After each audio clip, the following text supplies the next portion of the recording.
Siswa kelas 10 jurusan farmasi di SMK Bakti Kencana Pemanukan. Video ini saya buat untuk memenuhi kegiatan belajar mengajar praktikum ya. Mohon maaf sebelumnya karena ada perubahan di mana sebelumnya kita sudah menjadwalkan bahwa praktikum itu dilaksanakan dengan cara tatap muka di sekolah, tapi karena ada kebijakan baru pada tanggal yang saya terima ya, itu pada tanggal 22 Juli 2020 di mana dalam kebijakan tersebut mengatakan untuk daerah yang masih di zona biru, kuning, oranye, dan merah itu tidak boleh dulu melaksanakan kegiatan belajar tatap muka, hanya untuk daerah yang sudah termasuk zona hijau, dan untuk Kabupaten Subang ini masih termasuk zona kuning. Oke. Untuk praktikum pertama ya, sebelum praktek saya akan coba perkenalkan dulu alat-alat apa saja sih yang biasa digunakan untuk praktikum ya, khususnya untuk kelas 10. Nanti di sini juga ada sebagian alat-alat yang biasa digunakan untuk praktikum nanti di materi yang akan kalian terima di kelas 11 dan 12. Jadi saya coba beritahukan saja dulu ya. Oke, yang pertama di sini saya akan coba jelaskan mengenai alat yang pertama. Ini kayak ulekan ya. Sekilas mungkin ini tampak seperti ulekan di rumah, tidak asing, ada tempat yang buat nampung bahan-bahannya sama ada alat penggerusnya. Nah, kalau di laboratorium farmasi ini namanya mortir atau mortar sama saja ya. Ini mortir untuk yang menyimpan bahannya. Bahannya di sini bisa serbuk, bisa yang bongkahan itu kayak tablet, pil yang bentuknya kristal ya, kayak jarum gitu. Sama yang cairan juga termasuk di sini bisa. Jadi ini namanya mortir, ini alat untuk menghaluskan, menggerus, dan ini alat untuk menggerusnya namanya stamper. Ya, kalau ini mortir, ini stamper. Ini alatnya untuk menghaluskan atau mencampurkan bahan padat ya, bahan padat. Kemudian di sini tadi ini namanya sendok sudip. Sudip ini fungsinya untuk membersihkan sisa bahan yang tadi hasil penggurusan itu dibersihkan dengan menggunakan sendok sudip ini. Ya. Kemudian di sini ada alat-alat kaca. Yang pertama ini namanya corong. Ini digunakan untuk menyaring dari sediaan cair ya, untuk memisahkan dengan zat yang masih mengendap atau serbuknya, kita dipisahkan dengan menggunakan ini. Ini biasanya digunakan untuk sediaan sirup. Tadi yang saya bilang untuk sirup itu sediaannya ada di kelas 11. Nanti materinya kalian ketemu di kelas 11, tapi tidak ada salahnya juga saya perkenalkan dari sekarang alat-alatnya ya. Ini untuk corong, kita coba sisihkan dulu ya. Kemudian tadi ini mortir udah.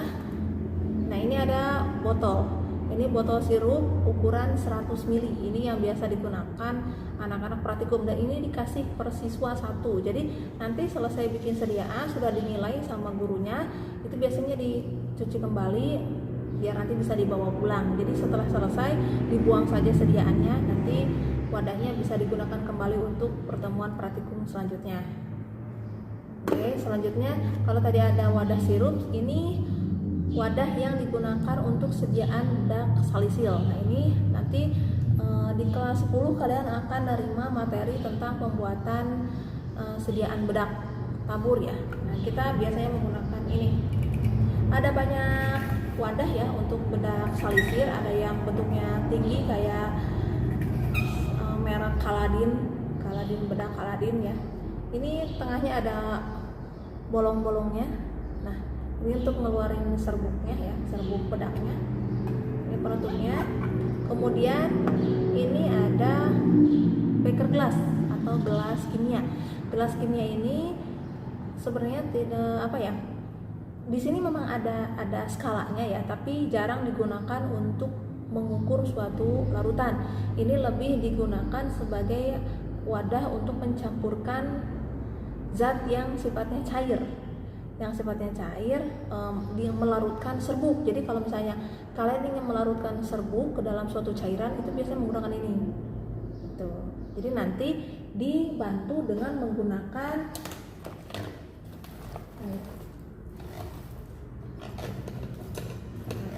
sekalian. Ini namanya batang pengaduk. Jadi nanti cairan sama serbuk yang udah masuk ke sini ini diaduk dengan menggunakan batang pengaduk ya, seperti itu. Jadi ini batang pengaduk, ini gelas kimia. Oke, selanjutnya ini ada gelas Erlenmeyer ya.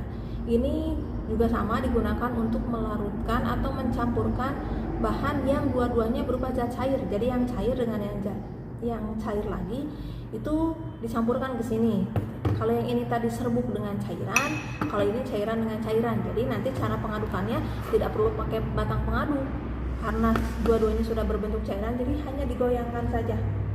Seperti ini. Mungkin kalian pernah lihat di film-film atau pernah lihat video-video di YouTube ya, untuk yang laboratorium kimia atau laboratorium farmasi, alat-alat seperti ini. Ini namanya sekali lagi gelas Erlenmeyer. Oke. Kemudian di sini ada sediaan untuk salep. Ini untuk salep yang ukuran berat 5 gram, kecil sekali ya. Ini ada yang varian ukurannya ada yang 5, ada yang 10, ada yang 15, ada yang 20 sampai 30 ada gitu. Tapi di kita ini kebetulan yang tersedia ada 5 gram. Nanti ada sediaan yang 20 gram, cuman kebetulan sekarang lagi kosong. Ya, bentuknya sama saja seperti ini. Ya. Bentuknya sama saja seperti ini untuk yang 10 maupun yang sampai 30 gram. Dan ini pot sama ukuran 5 gram, tapi biasanya wadah ini kita gunakan untuk sediaan krim ya. Jadi kalau yang ini salep biasanya untuk yang luar bagian badan, kalau yang ini biasanya khusus untuk muka ya, untuk sediaan krim. Kemudian di sini ada kertas perkamen, namanya kertas perkamen. Ini digunakan, ini sangat tipis sekali ya, ini digunakan untuk membungkus sediaan serbuk ya. Ini untuk membungkus sediaan serbuk. Nanti cara melipatnya seperti apa nanti ada penjelasan berikutnya ya. Ini namanya kertas perkamen, digunakan untuk membungkus obat yang sediaan serbuk. Oke, sudah selesai, kita sisihkan lagi di depan. Nah, ini ada gelas ukur. Nah, ini baru yang digunakan untuk mengukur volume. Jadi kalau kalian mau ngambil cairan Aquades misalnya sebanyak 10 ml, pakainya yang ini gitu. Ini yang lebih akurat dalam pengambilan zat yang berupa cairan ya. Ini juga sama, ada skalanya, ada 200, ada 150, ada 100, tapi ini sebenarnya lebih digunakan tadi untuk mencampur bahan antara yang cair dengan yang cair. Ini juga sama, ada skalanya sampai 100 ml, dari mulai 20 ml, tapi ini lebih sering digunakan untuk mencampurkan zat cair dengan serbuk. Nah, jadi ini kenapa yang paling sering digunakan untuk mengukur volume, karena skalanya detail sekali ya. Di sini memang hanya tertera 5 sampai 25 untuk angkanya, tapi untuk garis-garisnya itu lebih detail ya. Dari 5 mili ke 10 mili itu ada skala yang lebih kecilnya. Jadi kalau misalnya kalian mengukur volume membutuhkan yang angkanya tidak genap, misalnya 17, itu 17 tinggal di sini aja dari 15 tambahin 2 garis gitu. Kalau di sini kan nggak bisa ngukur. Ini harus yang bilangannya genap bulat ya, misalnya 150, tapi kalau misalnya 152 nggak bisa gitu. Jadi nanti pakai menggunakan yang ini, lebih detail ya. Oke, selanjutnya ini ada cawan penguap ya. Untuk cawan penguap ini biasanya digunakan untuk meleburkan zat padat. Kebutuhannya ini bisa ada di sediaan salep atau misalnya untuk pembuatan gel ya, krim dan lain semacamnya. Pokoknya yang sifatnya harus dicairkan terlebih dahulu, di mana zat awalnya berupa zat padat membutuhkan pencairan ya, ini dilelehkan di sini. Ini namanya cawan penguap. Ini volume maksimalnya itu sampai 75 ml. Di sini ada keterangannya ya. 75 mili. Oke, selesai. Untuk yang selanjutnya ini ada kaca arloji ya. Kaca arloji ini fungsinya sebenarnya ada beberapa, cuman yang sering digunakan untuk di praktikum kelas 10, baik kelas 10, 11 maupun 12, ini biasanya digunakan untuk menimbang zat yang sifatnya cairan. Jadi kalau di serbuk tadi kita gunakan kertas perkamen, kalau untuk yang bentuknya cairan kita nimbangnya pakai ini, pakai kaca arloji. Kalau kertas perkamen kan nanti kalau nimbang air di kertas perkamen ya jelas ya, air ditaruh di kertas ya pasti meleleh, tidak akan tertampung ya, tidak akan tertampung. Oke, selanjutnya ini ada pipet tetes. Ini digunakan untuk mengambil cairan. Nanti ada kebutuhan cairan yang hanya diperlukan beberapa tetes saja, itu tidak menggunakan gelas ukur, tapi menggunakan pipet tetes. Misalnya kalian hanya butuh untuk penyedap rasa, itu hanya 2 tetes misalnya. Nanti ngambil dari cairan ini, misalnya diambil. Pada saat proses pengambilan, pada saat masuk ke gelas, ini posisi pompanya sudah dipijit. Jangan dipijit setelah di sini. Setelah dimasukkan baru dipijit. Kenapa? Karena nanti akan timbul gelembung. Ya, nanti ada praktikumnya. Tapi posisi pipet tetes ini pompanya ini posisinya harus sudah dipijit sebelum masuk ke gelas. Udah seperti ini, udah di dalam baru dilepas, nanti airnya masuk. Nah, tarik dulu keluar, baru pijit sesuai dengan kebutuhan. Tadi pengen berapa tetes misalnya. Oke, selesai ini untuk pipet tetes. Kemudian ini ada sikat pembersih. Ini sikat pembersih untuk membersihkan alat-alat yang susah dijangkau dengan tangan. Tadi misalnya ini kan susah gitu ya. Nah, menggunakan ini. Kemudian nanti ada lagi gelas tabung reaksi ya. Pokoknya alat-alat yang sulit dijangkau, untuk membersihkannya kita gunakan ini, sikat pembersih ini. Oke, tadi ini kertas perkamen sudah ya, kebetulan ada 2. Oke, selanjutnya ini ada hand gloves atau sarung tangan. Sarung tangan ini idealnya memang digunakan di semua praktikum untuk sediaan apapun.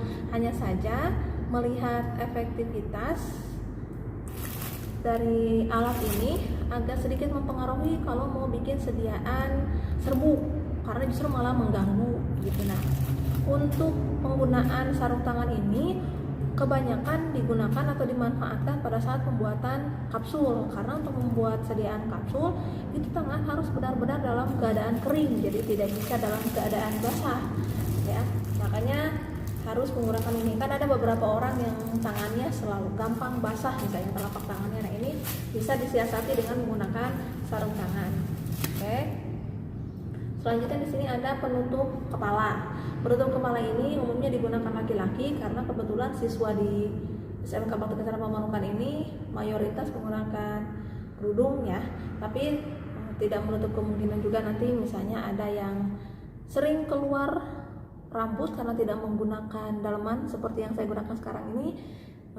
Jadi rambutnya sering ada yang suka keluar gitu. Jadi mohon nanti untuk menggunakan ini, karena nanti pada saat praktikum tidak boleh sampai ada yang berjatuhan dari bagian badan kita masuk ke sediaan ya, tidak boleh. Jadi salah satu pelindung kepala ini ya, salah satu bentuk pelindung diri yang digunakan di kepala namanya ya penutup kepala aja.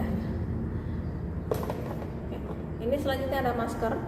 Masker ini sudah umum dan sekarang pun, dulu sebelum pandemi juga yang namanya masker di kita di laboratorium farmasi itu wajib digunakan. Ini untuk menghindari adanya bakteri ya atau kuman yang keluar dari mulut kita, atau yang bagian hidung misalnya jatuh ke sediaan tadi yang ada di dalam mortir. Oke, ini masker. Ini tadi udah ya, sudip. Nah, ini ada anak timbangan. Anak timbangan ini satuannya miligram kalau untuk yang kepingan seperti ini. Jadi yang dari 1 miligram sampai 500 miligram ini ada di sini. Setiap siswa nanti dikasih ini ya. Ini pegangan tiap siswa, jadi nggak ada cerita nanti pas nimbang temannya yang lain ribut nungguin anak timbangan yang lain, tidak. Jadi makanya kita sediakan ini per siswa ya. Kemudian ini ada lap tangan, ini untuk membereskan, mengelap sisa-sisa bahan yang berceceran di meja. Jadi farmasi itu memang harus bersih ya, bukan higienis, minimal bersih gitu. Bersih ini untuk mencegah cemaran nanti yang masuk ke sediaan yang sudah siap, yang sudah diracik. Oke. Dan ini kemudian ada sendok spatel. Sendok spatel ini kebetulan ujungnya sama-sama kayak sendok ya. Ini bisa digunakan untuk 2 bahan. Spatel ini untuk mengambil bahan yang serbu atau yang ya bahan yang bisa diambil pakai ini ya, menggunakan ini. Tidak ada yang menggunakan sendok besar. Di laboratorium farmasi ini kita menggunakan sendoknya yang sekecil ini karena memang penggunaan bahannya umumnya memang bahannya sedikit. Kalau pakai sendok makan yang biasa kalian temui di rumah itu memang agak kesulitan nanti ngambil bahannya ya. Oke, terus ini ada cangkang kapsul. Oke, ada cangkang kapsul. Ini cangkang kapsul nomor 01. Jadi ukuran kapsul itu nanti kalian belajar ya, ada triple kosong, ada double kosong, ada kosong saja, kemudian ada ukuran nomor 1, 2, 3, 4 sampai 5. Untuk yang ukuran triple kosong itu biasanya untuk penggunaan pada binatang ya, karena dosisnya kan agak besar gitu. Kalau untuk manusia paling besar itu menggunakan kapsul, cangkang kapsul nomor kosong. Jadi semakin tinggi angkanya 1, 2, 3 itu justru ukurannya semakin kecil. Jadi angka ukuran cangkang kapsul nomor kosong dengan cangkang kapsul nomor 1 itu lebih besar ukurannya nomor kosong. Untuk yang nomor 1 itu lebih kecil. Oke, sementara alat-alat yang ada di laboratorium farmasi yang umumnya atau yang biasa digunakan untuk kelas 10 adalah ini. Di belakang masih ada banyak sekali bahan, tapi ini biasanya umum digunakan untuk kelas 11 dan 12. Jadi sekian dulu video untuk pertemuan praktikum yang pertama ini, yaitu tentang pengenalan alat-alat laboratorium farmasi. Terima kasih. Assalamualaikum warahmatullahi wabarakatuh.